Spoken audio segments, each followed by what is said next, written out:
Kirk is taking over the organization her husband helped to establish. Erika Kirk was officially named as CEO of Turning Point USA by the group's board. In a post on social media today, the board said the organization will carry on and not surrender to evil. Charlie Kirk was fatally shot during an open-air event on the campus of Utah Valley University on September 10th. People are still talking about the moment Erika Kirk shared the emotional story she calls Charlie's Last Day. No one expected the atmosphere in the podcast studio to shift so quickly. Even Joe Rogan, who is usually relaxed and curious, became noticeably quiet.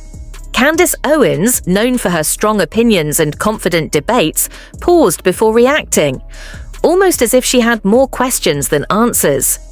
The room went heavy, the audience went silent, and the internet has been replaying the clip like a mystery waiting to be solved. What really happened behind Erika's confession? Why did Rogan and Owens look concerned, surprised, almost suspicious? Today, we're breaking down the moment step by step. What Erika said on camera, how the hosts reacted, and how the online audience interpreted it. All commentary is based on public reactions and visible body language, not personal accusations. Before we start, drop a comment. Did Erika's confession feel emotional or confusing? Tell us what you saw. Was literally taken out for the entire world to see. This woman is not grieving anything. She skipped straight to acceptance. This is most definitely PR, and they're using your grief for marketing. When Erika started talking about Charlie, the tone wasn't just emotional. It sounded like there was unresolved pain, maybe even confusion. People online describe her voice as shaken, overwhelmed, and protective. She wasn't exposing a scandal or pointing fingers. She was reliving a moment that clearly still lives inside her. The way she described Charlie's last day, without naming every detail, made many viewers feel like they were listening to someone who survived something heavy. Meanwhile, Rogan leaned forward, his expression unreadable. His questions slowed down. Owens folded her hands, waiting, maybe processing her own thoughts. Report to you that it is a fact that on 9/4 there were this was not some dropping by in Utah as they were trying to claim because the plane needed to be serviced. That's what they ran with. They ran with this could have been a routine servicing. I guess there's just no place from Egypt all the way to Utah that an Egyptian military plane can get a tire changed. This is totally routine, nothing to see here. Well, I'm telling you that for a fact, that plane was carrying military subcontractors. And for a fact, they were dropped off in Provo, okay? Now, the body language suggested concern, not confrontation. The internet interpreted that moment very differently. Some say they looked suspicious, others say they looked supportive but confused. Since none of us know the full truth, the only fair way to talk about this is through public reaction, not claims. The word sus came from the internet, not Rogan, not Owens, not anyone in the studio. Viewers on social platforms started editing clips, slowing moments down, and searching for strange pauses or awkward reactions. Paige, a fan account, wrote, "Rogan looked like he didn't know how to respond, like there was something missing." Meanwhile, another commenter on Twitter said, "Owens looked like she wanted to ask more but didn't want to push Erika." These reactions show that people are not accusing, they're observing. Some viewers believe Erika wasn't ready to tell the whole story, others think the hosts were trying to respect boundaries. When emotions rise, the energy in a room changes. We are seeing raw vulnerability, not a staged headline. And the truth is, without knowing Charlie's complete story, no one can judge what's really happening. Comment below. Do you think internet sus culture overreacts? Father's rifle from World War I and doesn't have a serial code. Okay. Interesting. Okay. Why? Wait. Why are you using such an old gun? That's kind of crazy. Is it possible that an old gun can be that accurate?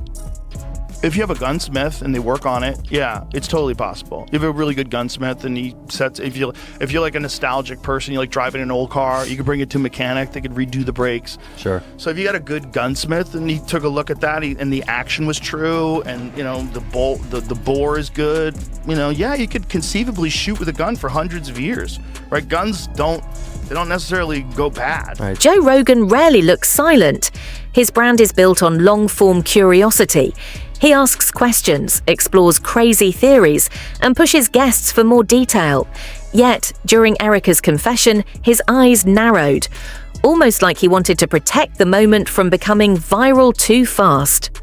Rogan is experienced. He knows when a guest is reliving trauma versus telling a finished narrative. The internet calling it shocked might actually be reading empathy, surprise, or discomfort at the weight of the moment. Many viewers turned his silence into a story itself, giving the moment extra layers on social media. But on camera, Rogan didn't accuse anyone, didn't interrupt, didn't challenge Erika's memory. His silence could be respect, confusion, or professional caution. We can't know. Because all the stuff like the trigger and the action and all that different stuff is replaceable, so you can just it's compartmentalized. It's components. That's the other thing. They said that he took it apart and then put it back together again.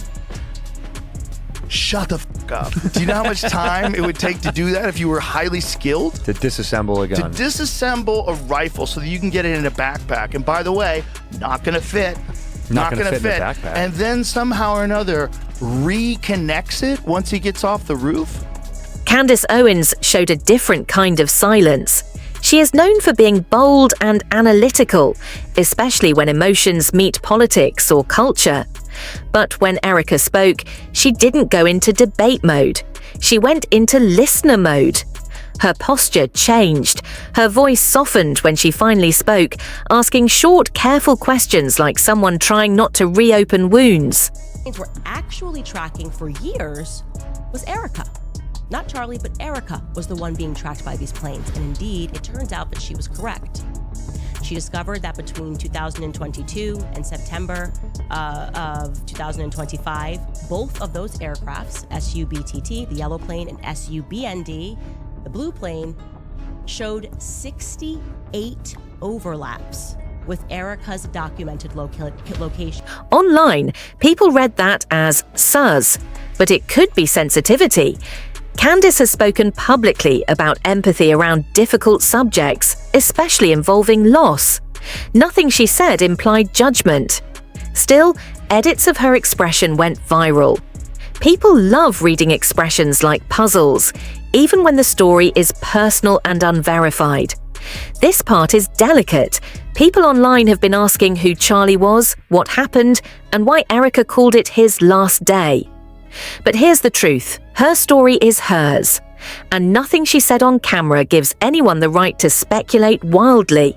Without full details, the respectful approach is to focus on her emotional delivery, not the missing parts.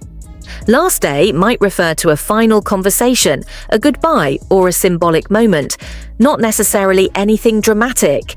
Interpretation online should not turn into a theory factory. We can't assign meanings to someone's personal pain without permission. This channel is here to analyze public reactions, not make claims. The conversation between Erika Kirk, Joe Rogan, and Candace Owens has become one of the most talked about emotional podcast moments of the year. Not because of scandal, but because of uncertainty, silence, and the deeper feeling that a bigger story exists off camera. For now, the only truth we have is the moment we all saw. A woman sharing something painful, two hosts reacting quietly, and the internet trying to make sense of it. Anything beyond that is speculation. If Erika chooses to share more in the future, her story will be hers to explain, not ours to fill in. Subscribe for more respectful gossip breakdowns, real Black history, where we analyze viral moments without crossing the line.